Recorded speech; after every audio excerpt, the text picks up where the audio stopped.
which I like to refer to as one of the best trained, best equipped, best fed terrorist organizations in the world. And yes, they have generals and they have nice uniforms, but their entire purpose is terrorism. And just as one example, I'll give you one example. Almost exactly 4 years ago, as Israel began its attack on Gaza, September the 27th, 2008, at 11:25 in the morning, what I refer to as the most shameful day in the Jewish history, the most shameful day in the history of the Jewish people. Israel began carpet bombing Gaza, and on the first day of what was to be a 21-day attack, they dropped 100 tons of bombs. Okay, a 1-ton bomb will decimate an entire city block. Gaza is one of the most densely populated places in the world. 800,000 children live in Gaza. 11:25 is exactly the time when the morning school shift and the afternoon school shift change. So all the kids are in the streets. All the children are on the streets. That was the moment decided by the decision makers in Israel to begin the attack. This was the first day of a 21-day slaughter that had absolutely no justification. If that's not terrorism, I don't know what is.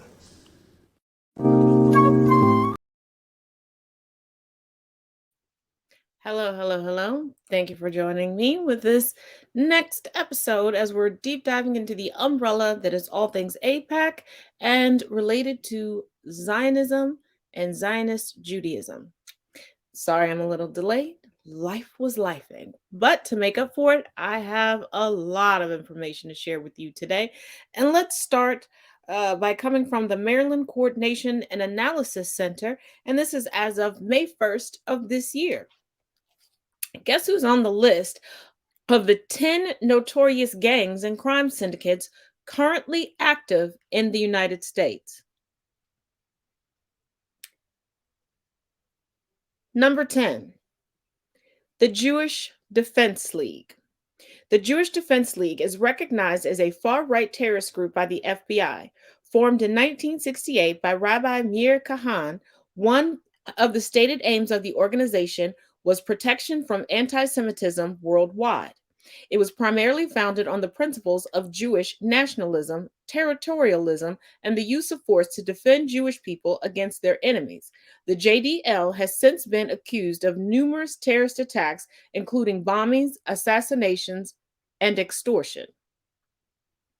The group is primarily active in the US and Israel, where it has been responsible for a number of violent incidents over the years. It first gained prominence in the 1970s when JDL members carried out a number of high-profile attacks against Arab targets in the United States and Europe. They were also known for their staunch opposition to the USSR, as Jewish people across the Soviet Union were barred from immigrating to Israel. Despite its small size, the JDL was able to gain a large following in the Israeli American Jewish community due to its aggressive tactics.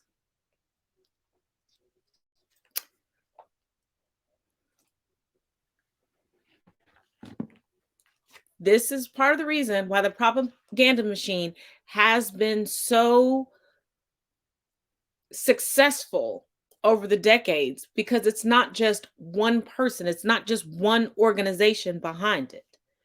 You talk about hands washing hands, but that's not all. As promised, let's get into this United Nations Goldstone report. Now, the Goldstone report was a United Nations fact-finding mission into the war in Gaza, where 1,400 plus Gazans and 13 Israelis were killed. This occurred from December 27th, 2008 to January 18th, 2009. In April 2009, the mission was established and headed by Richard Goldstone. Previously, Mary Robinson, the former president of Ireland, declined the opportunity to head it, and she declined because the mandate, and I quote, was not guided by human rights and international human rights law, but by politics. And she was more than right about that. Let's keep going. Now, Judge Richard Goldstone was born October 26, 1938. He is a South African Jewish jurist, and he was He's the chair of the Goldstone Commission. He is a prosecutor of war crimes in Rwanda and Yugoslavia. He agreed to head the mission, although he did have misgivings about the mandate style. His judgments in South Africa helped to undermine apartheid. Although a Jewish Zionist judge, the Israeli government and its supporters and the media did viciously attack Goldstone upon the completion and the release of the Goldstone Report. Now, included in this mission was also Christine Chinkin, a professor of international law at London School of Economics, Hina Jalani, an advocate of the Pakistani Supreme Court, and Desmond Travers, a former colonel with the Irish Defence Forces and a board member of the Institute for International Criminal Investigations. So these people knew what they were doing, more than qualified to look at all the ins and outs of what was taking place and give a proper assessment. Now, this mission was met with some hurdles. Two guesses as to where most of the hurdles came from. But let's get into it. Israel refused engagement with the mission. Israel wouldn't give any reason for their motives regarding attacking the Gaza Strip. Israel barred Goldstone, excuse me, Israel barred Goldstone and his colleagues from entering Israel and Gaza. They had to travel through Egypt. Bibi from Philly, Benjamin Netanyahu, the prime minister, endorsed the embargo against Goldstone. Remember, Goldstone is not only Jewish, he's also a Zionist. This embargo was also endorsed by Ehud Barak, the defense minister. Many commenters and politicians disagree with the government's refusal to help with the mission. The Israeli army conducted an investigation into its own war crimes.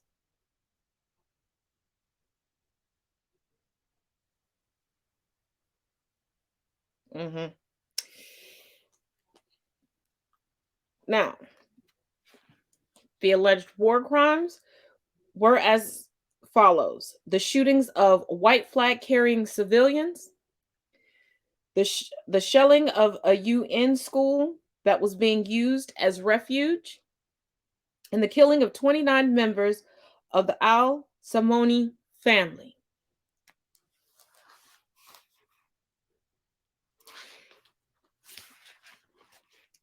You'll start to notice a pattern every time there's a conflict between Palestinians and Israel. A lot of families are wiped out.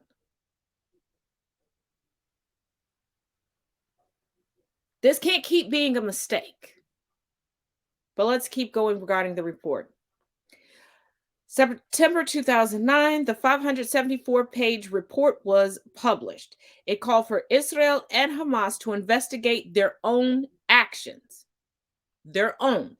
This wasn't Hamas investigating Israel. This was not Israel investigating Hamas. Hamas was to investigate Hamas, so on and so forth. The report accused both sides of targeting civilians. Pro-Israel groups dubbed Goldstone a self-hating Jew, that is a direct quote, and called the report blood libel and rooted in medieval anti-Semitism and false. Now, blood libel, I'm just going to give you a very Cliff Note version. It's a racial trope. It contends, and it was very, very prevalent in Europe for a long time. Some people say that there are some people who also that are very bigoted and anti-Semitic still use it targeted at Jewish people. But it infers that Jewish people use the blood of Christian babies for rituals. Judaism is far older than Christianity, and you had to have Judaism before Christianity because Jesus, Palestinian, Jewish man. So it doesn't make sense, but really, what racial trope does? And it's ironic, the amount of anti-Semitism comes out of these Zionist Jewish organizations towards Jewish people, as they call anyone who questions them anti-Semitic.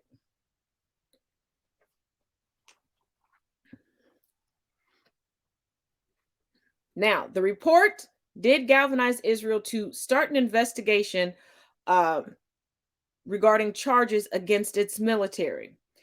The report was welcomed globally, where everybody was like, yeah, I can see where there was wrong on both sides. Just like right now, there were some countries that were like, was it really both sides? This is far more egregious over here. Now, Shimon Peres, the Israeli president, said the report did not, and I quote, distinguish between aggressor and defender. Probably because you are a bunch of bullies, and it's previously been extremely hard for anybody to talk up against you. Now, Ban Ki-moon, the UN Secretary General, called for credible investigations by all parties into their own actions as a result of the Goldstone report.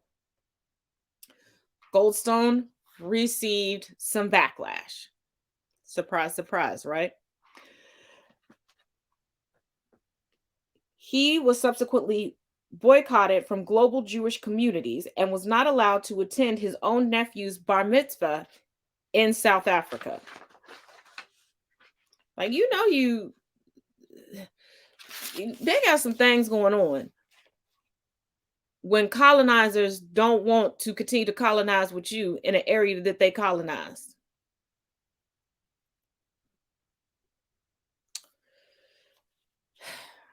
Now, I say, due to the backlash and basically being excommunicated, I don't know if that's what it's called in the Jewish community, but it seems the appropriate word to describe it, being excommunicated from global Jewish communities, Goldstone had a change of heart. I'm using this very loosely because I do believe that he stands firm on the report, and in quite a few interviews and people that were around him, the sentiment seems that he stands on his word, but he kind of had to bow down to the powers that be. The report seemed to be shelved until Goldstone wrote an article for the Washington Post. Within the article, he questioned the findings of the mission, and I quote, "If I had known then what I know now, the Goldstone report would have been a very different document."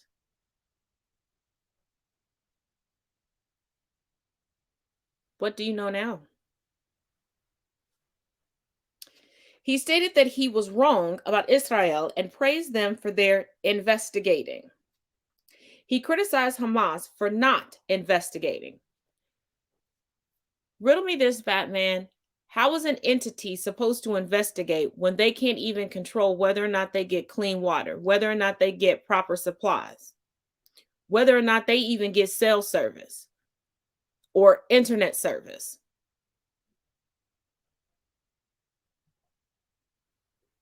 It's almost like asking a child to double check that the bills were paid every month.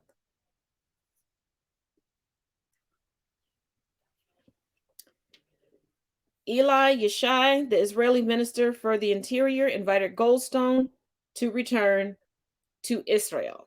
He also went on to say that he would be working with Goldstone to edit and alter and update, well, not alter, update the report. That was a slip by me. He wanted him to alter it to reflect it, and it has not happened. Now, just to give you an idea, because there are a lot of conflicts, as they're putting in the history books that way, between Israel and Palestinians. Let me give you an idea of just some of the more recent ones. Just two of them. Not going to keep you too long. You may know it as the War in Gaza 2012. Officially, it is Operation Pillar of Defense. It lasted from November 14th to November 21st, 2012. It started on the 14th in the afternoon when Ahmad Jabari, a Hamas military wing chief, was killed via an Israeli airstrike. Per the IDF, keep in mind, per the IDF, 1,500 plus sites within the Gaza Strip were struck. This included government facilities and apartment blocks. Sound familiar? Per the UN High Commissioner for Refugees, UNHCR report, 174 Palestinians were killed, hundreds of Palestinians were wounded, many families were displaced. One airstrike killed 10 members of the Al Dali family. And once again, my apologies for anything that is mispronounced. It is not my intention. You see what I mean? They keep wiping out, if not entire families, the vast majority of the family, a good percentage of the families. Canada, the United States, Germany, the UK, and other Western countries supported, and I quote, Israel's right to defend itself. Sound familiar? And remember, Israel started this. It's almost like your bully walking up to you, smacking the shit out of you, and you pushing them, and everybody rallies behind them, saying that they have the right to defend themselves. The global gaslighting. Turkey, China, Russia, Egypt, Iran, and Muslim and Arab countries condemned Israel's operation and their actions. The UN Security Council held an emergency session, but no decision was reached. I would say they got too much pushback from the United States and Israel. On November 21st, 2012, it was announced that Egypt mediated a ceasefire between the two. And how long did that last? 2 years. I'm not being facetious. 2 years. You may know this as the 2014 Gaza War. Officially, it is Operation Protective Edge. It lasted from July 8th to August 26th, 2014. It was an Israeli military operation within the Gaza Strip. For people who are always needing to defend themselves, it's always in Gazans' land. It's always in the Gaza Strip, the smallest chunk of land there. Wouldn't defending yourself mean that you were on your home turf? You were in your country because your country got invaded? Maybe I'm wrong. This is said to have occurred following the kidnapping and murder of 3 Israeli teens in the West Bank via militants. Most people who were alive and survived and have spoken out on different outlets, they remember Palestinian teens being murdered. The IDF followed the kidnapping and murder of 3 Israeli teens in the West Bank via militants. And see, that's another thing that I quite like. It's always these teens, or somebody that's in a place that they shouldn't be. Why are they there? But this caused the IDF to initiate Operation Brother's Keeper, where approximately 350 Palestinians were arrested, just like they did this time, where they arrested thousands of people, kept them, and then just sent them on their way and told them to walk home. Operation Protective Edge is one of the deadliest outbreaks, that's how they are chronicling it for the history books, of the open conflict between Palestinians and Israel in decades. The result is 2,000 plus deaths. The vast majority of them were Palestinian deaths. The objective of the Palestinians was to end Israel's offensive, get a third party to guarantee and monitor compliance with a ceasefire, and the release of Palestinian political prisoners. Funny how the Palestinians can tell you what they want. And what they want is very reasonable. Hey, leave us alone. And can we get somebody else to come over here and kind of make sure that they leave us alone? We're not going to mess with them. Please don't let them mess with us. On July 7, 2014, and another objective, was to overcome their isolation in reference to the Palestinians. Now, on July 7th, 2014, 7 Palestinian militants were killed in a tunnel explosion in Khan Yunis. Khan Yunis is a city in southern Gaza Strip. It is the capital of the Khan Yunis governorate of the state of Palestine. On July 17, 2014, there was a full-scale ground invasion that started. The stated goal was to, this is going to sound really familiar to you guys, the stated goal was to destroy Gaza's tunnel system. The ground attack ended on August 5th. Most of the Gazan mortar and rocket fire was not accurate and mainly hit open land. The IDF, per their admission, attacked 5,623 targets in the Gaza Strip, a densely populated slither of land. 5,623 targets.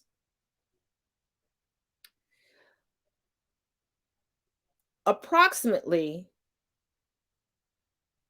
34 known tunnels were destroyed. But it seems like they're doubling back to where they claim they already destroyed tunnels right now, allegedly.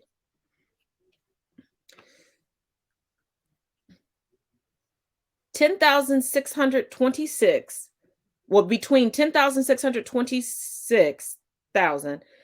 10,895 Gazans were wounded. Of those, 3,374 were children. And of the children that were wounded, more than 1,000 were left permanently disabled. So if you have approximately half of the population today that has still survived, that are children, and over 1,000 of those children that were born at the time are permanently disabled, who is Israel bombing? The Gazan civilian casualties per the Gaza Health Ministry is 70%. Per the United Nations Protection Cluster by OCHA, 65%. According to the Israeli officials, 36%. Still think Israel is going to tell you the truth?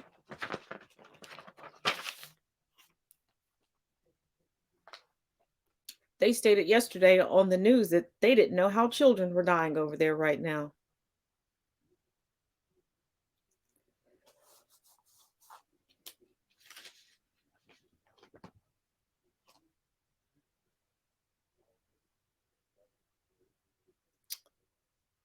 Yeah. Now, rounding it out for today, we'll round it out with the Jewish Agency, formally known as the Jewish Agency for Israel. Before that, it was called the Jewish Agency for Palestine. It was founded in 1929 as an operative branch of the World Zionist Organization, WZO. See how they're all intertwined? That's why I said it's an umbrella. It's an octopus. The Jewish Agency encourages immigration of the Jewish diaspora to Israel. Since 1948, the agency claims to have brought 3 million immigrants to Israel. They also offer transitional housing in absorption centers throughout the country. Now, absorption centers are temporary living quarters. They're furnished rooms or apartments. They are rented subsequently lower than on the private market. And there are intensive Hebrew classes that are available at most of the centers.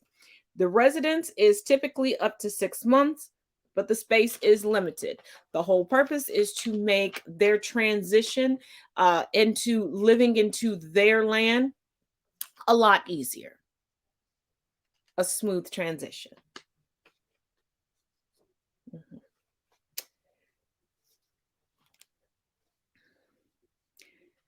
Now, David Ben-Gurion was the chairman from 1935 to 1948. In 1946, he assumed responsibility for matters relating to the security of the Israeli Jewish community. On May 14th, 1948, he proclaimed Israel's independence and then went on to serve as the first prime minister. Now, after Israel's founding, the Jewish Agency oversaw the establishment of approximately 1,000 villages and towns in the British Mandate of Palestine.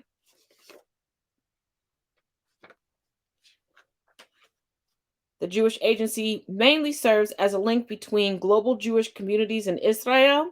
By law, they are a parastatal organization, which is a company or organization which is owned by a country's government, excuse me, and often has some political power. According to the agency, they do not receive money from the Israeli government, and they are funded by the Jewish Federations of North America, JFNA, Karen Haysod, and Jewish donors and foundations globally.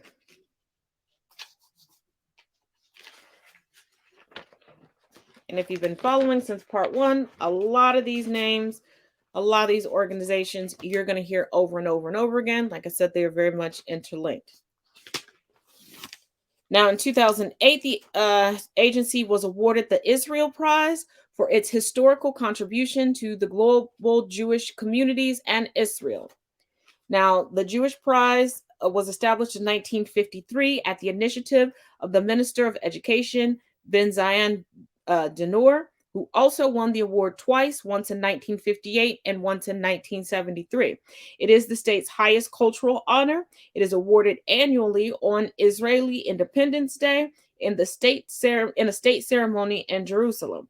It is presented in the presence of the president, the prime minister, the speaker of the Knesset, and the Supreme Court president. And I know you're wondering, Taz, Israeli Independence Day, independence from what? Their imagination. Israeli Independence Day commemorates the Israeli Declaration of Independence in 1948. They declared independence on May 14th, 1948. Now, they tend to celebrate a few days before, a few days after, because there are some religious holidays in between there, and they do not want to desecrate that. Also, before the previous name change that I told you about, the agency was also known as the Palestine Office in 1908 of the Zionist Organization. It was established under the inspiration of Theodor Herzl's vision for a solution to the Jewish question. Now, the Jewish question is a part of a wide-ranging debate within the 19th and 20th centuries, mainly within Europe. And just paraphrasing, the question is, what is the appropriate status and treatment of Jewish people?